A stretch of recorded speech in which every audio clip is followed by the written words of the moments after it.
ఢిల్లీ మద్యం కుంభకోణం కేసులో తెలంగాణకు చెందిన ఎమ్మెల్సీ కవితను ఈడీ అధికారులు అరెస్టు చేసిన విషయం తెలిసిందే.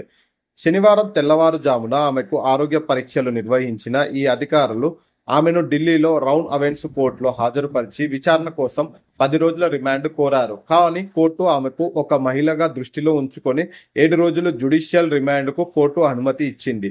దీంతో ఆదివారం నుంచి ఎమ్మెల్సీ కవితను ఈడీ అధికారులు ప్రశ్నించనున్నారు.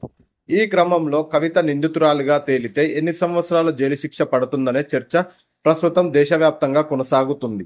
ఈడీ అధికారులు కవితపై PMLA కింద కేసు నమోదు చేశారు. ఈ కేసులో నేరం రుజువైతే నిందితులకు 3 సంవత్సరాల నుంచి 7 సంవత్సరాల వరకు శిక్ష పడుతుంది. దీంతో పాటు 5 లక్షల జరిమానా కూడా విధిస్తారు. మరీ ముఖ్యంగా కవిత నిందితురాలుగా రుజువైతే తన ఎమ్మెల్సీ పదవి కూడా కోల్పోవాల్సి ఉంటుంది. ఈ కేసులో కనీసం 45 రోజులైనా జైల్లో ఉండాల్సి వస్తుంది. ఆ తర్వాత బెయిల్లో వచ్చే అవకాశం ఉంటుందని చెబుతున్నారు. ఢిల్లీ లిక్కర్ స్కామ్ కేసులో కవితకు ఈడీ అధికారులు ఈ నెల 23 వరకు విచారించనున్నారు.